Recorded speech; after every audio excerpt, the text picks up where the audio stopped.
Roughing It by Mark Twain, Chapter 60. By and by an old friend of mine, a miner, came down from one of the decayed mining camps of Tuolumne, California, and I went back with him. We lived in a small cabin on a verdant hillside, and there were not 5 other cabins in view over the wide expanse of hill and forest. Yet a flourishing city of 2,000 or 3,000 population had occupied this grassy dead solitude during the flush times of 12 or 15 years ago, and where our cabin stood had once been the heart of the teeming hive, the center of the city. When the mines gave out, the town fell into decay, and in a few years wholly disappeared, streets, dwellings, shops, everything, and left no sign. The grassy slopes were as green and smooth and desolate of life as if they had never been disturbed. The mere handful of miners still remaining had seen the town spring up, spread, grow and flourish in its pride, and they had seen it sicken and die, and pass away like a dream. With it their hopes had died, and their zest of life. They had long ago resigned themselves to their exile, and ceased to correspond with their distant friends or turn longing eyes toward their early homes. They had accepted banishment, forgotten the world, and been forgotten of the world. They were far from telegraphs and railroads, and they stood, as it were, in a living grave, dead to the events that stirred the globe's great populations, dead to the common interests of men, isolated and outcast from brotherhood with their kind. It was the most singular, and almost the most touching and melancholy exile that fancy can imagine. One of my associates in this locality, for 2 or 3 months, was a man who had had a university education, but now for 18 years he had decayed there by inches, a bearded, rough-clad, clay-stained miner, and at times, among his sighings and soliloquizing, he unconsciously interjected vaguely remembered Latin and Greek sentences, dead and musty tongues, meet vehicles for the thoughts of one whose dreams were all of the past, whose life was a failure, a tired man burdened with the present and indifferent to the future, a man without ties, hopes, interests, waiting for the rest and the end. In that one little corner of California is found a species of mining which is seldom or never mentioned in print. It is called pocket mining, and I am not aware that any of it is done outside of that little corner. The gold is not evenly distributed through the surface dirt, as in ordinary placer mines, but is collected in little spots, and they are very wide apart and exceedingly hard to find. But when you do find one, you reap a rich and sudden harvest. There are not now more than 20 pocket miners in that entire little region. I think I know every one of them personally. I have known one of them to hunt patiently about the hillsides every day for 8 months without finding gold enough to make a snuff-box, his grocery bill running up relentlessly all the time, and then find a pocket and take out of it $2,000 in 2 dips of his shovel. I have known him to take out $3,000 in 2 hours, and go and pay up every cent of his indebtedness, then enter on a dazzling spree that finished the last of his treasure before the night was gone. And the next day he bought his groceries on credit as usual, and shouldered his pan and shovel and went off to the hills, hunting pockets again, happy and content.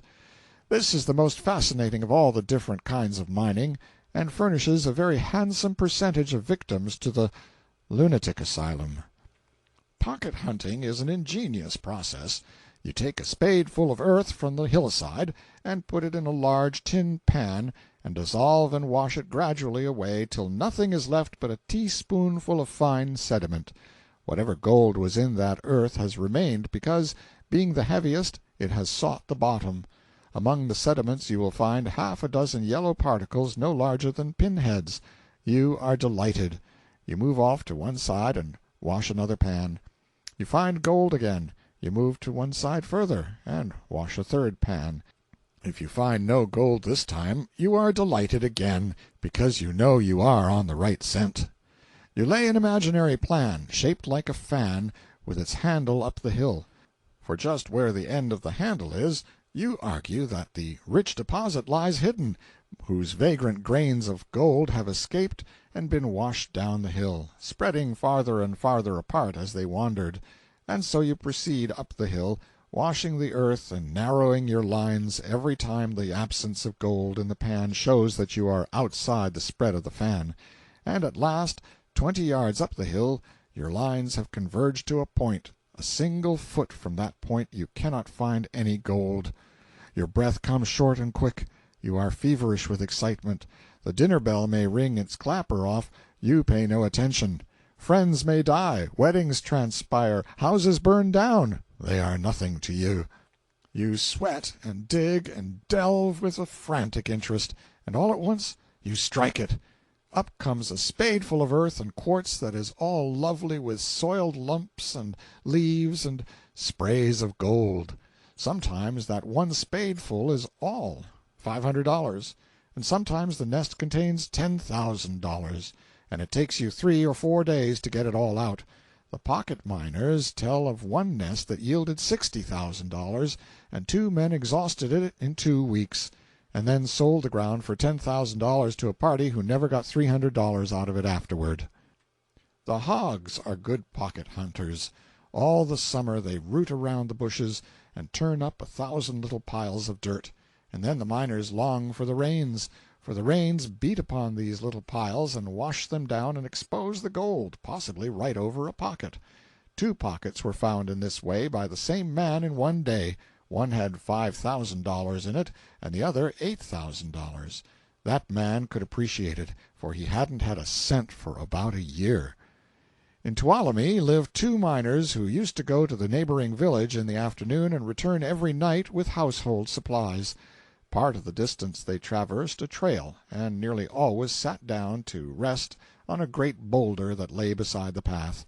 In the course of 13 years they had worn that boulder tolerably smooth, sitting on it.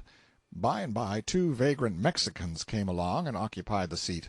They began to amuse themselves by chipping off flakes from the boulder with a sledge-hammer. They examined one of these flakes and found it rich with gold. That boulder paid them $800 afterward. But the aggravating circumstance was that these greasers knew that there must be more gold where that boulder came from, and so they went panning up the hill and found what was probably the richest pocket that region has yet produced. It took 3 months to exhaust it, and it yielded $120,000. The 2 American miners who used to sit on the boulder are poor yet, and they take turnabout in getting up early in the morning to curse those Mexicans. And when it comes down to pure ornamental cursing, the native American is gifted above the sons of men. I have dwelt at some length upon this matter of pocket mining because it is a subject that is seldom referred to in print, and therefore I judged that it would have for the reader that interest which naturally attaches to novelty. End of chapter 60.